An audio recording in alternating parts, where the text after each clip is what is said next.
apart from all the sorts of frontier technologies we have out there, blockchain and distributed ledger technology is actually creating a conversation about change. It's the first true, real conversation and discussion about business being able to be done better, done differently, done more efficiently, more respectfully, more transparent than we've ever had before. Hello world, this is BetterTech, a podcast where we chat with some of the most successful leaders about the latest industry developments. So join us as we explore the world reliant on tech. This episode is brought to you by Techcell, a leading software development company. Check them out at techcell.com.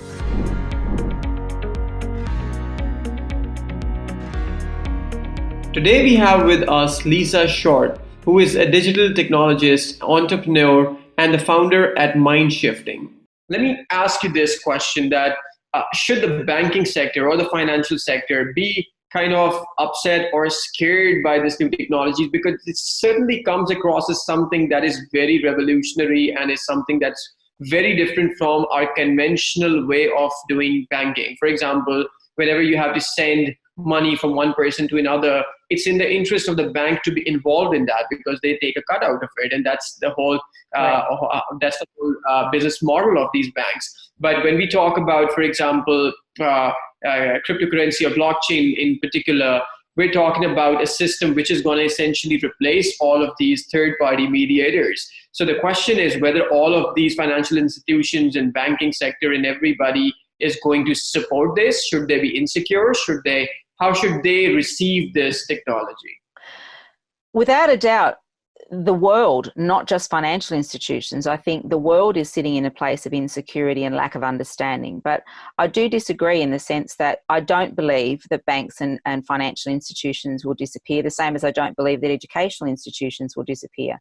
What I do believe is that it has the potential to make those businesses much more cost efficient and certainly reduce costs so that the consumer and all the stakeholders in the ecosystem that use those services get a better deal.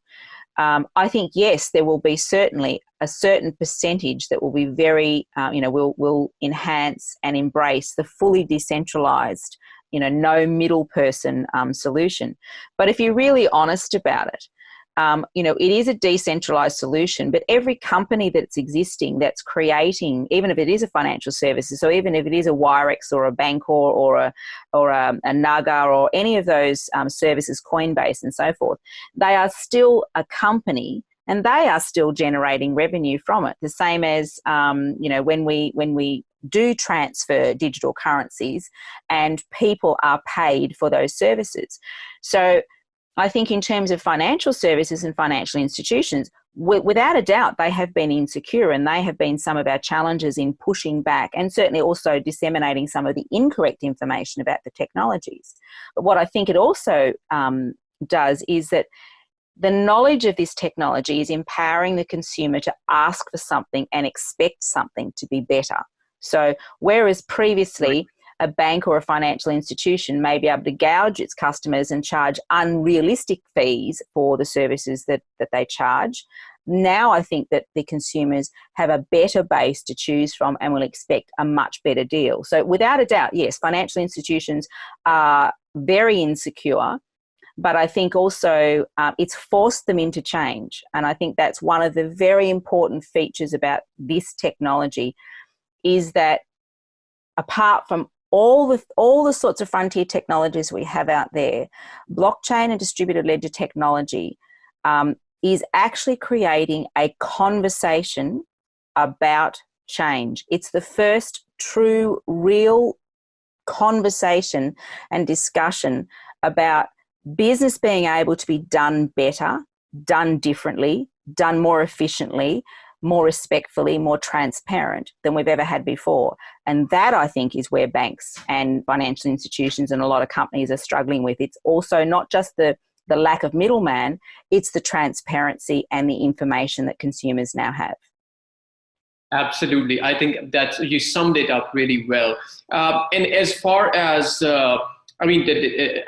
speaking about the kind of different in ways that decentralization and these blockchain technology is going to basically enhance to the efficiency of the whole ecosystem is that it's certainly more transparent. It's also very efficient in terms of if you talk about the time that it takes for, let's say, check to clear, or for example, a payment to be cleared from one bank to sent to another, or kind of the whole current system.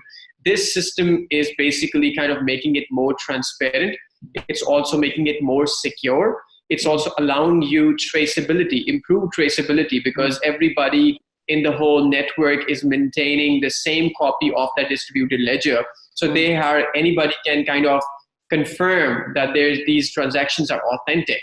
It also provides a different type of business model where people are trading cryptocurrencies and some people are mining, which essentially is so the mining we all know is basically where people confirm or authenticate these transactions. So in one way, it's kind of making the banking or financial or education sector a bit more insecure because it's changing the dynamics of the game.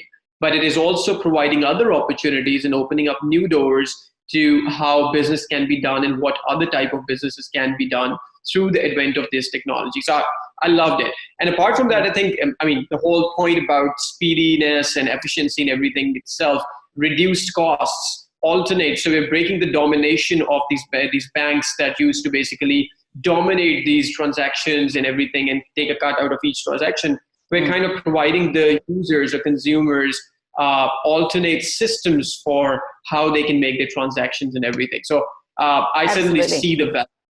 I was going to say also in terms of that, I think it's not just the dominance. I think what it's also doing is it's empowering true international and global trade in that space, in a sense where, as you know, previously it's been almost impossible for some nations to trade with another nation. And you hit the nail on the head in the sense that, and let's be really realistic, when we've written checks or we've done transfers, it doesn't take 5 days for a digital transfer of currency to go from Australia to the UK or Australia to the United States.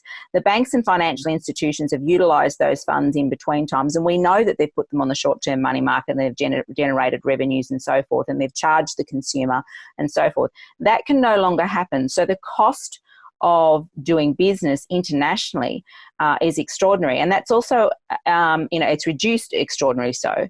And what that's also allowed is emerging nations, and for nations to now trade with each other and for individuals to do business with each other internationally. So I think transparency and reducing that domination has a ripple effect in many, many ways. And as I said, it's not just in financial transactions; it's in a whole. Basically, a transaction that runs on a blockchain or a distributed ledger technology is just a transaction or a shift of value of some sort. It doesn't have to be financial. It can be knowledge, it can be identity, it can be an asset, it can be anything. It's just a way of moving that information in an open, transparent and secure way. Absolutely.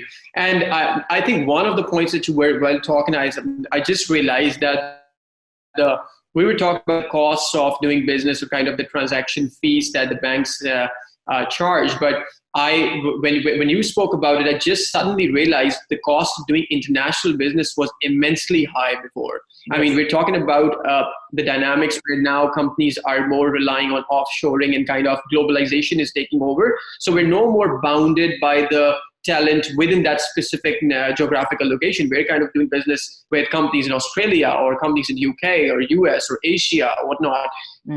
Now we need some kind of a system which can allow us to do business and transactions more effectively cross-border.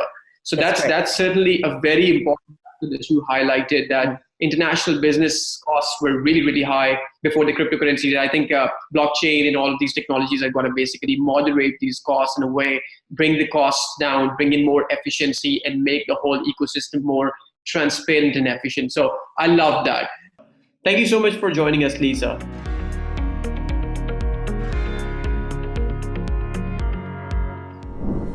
Thanks for listening to this episode by BetterTech. If you enjoyed this podcast, give it a thumbs up and don't forget to share it across your favorite social networking platform. We look forward to bringing you the latest industry news in our next episode. In the meantime, Take a look at our other episodes and hit subscribe with the links in the description box below so that you don't miss out on the latest in tech.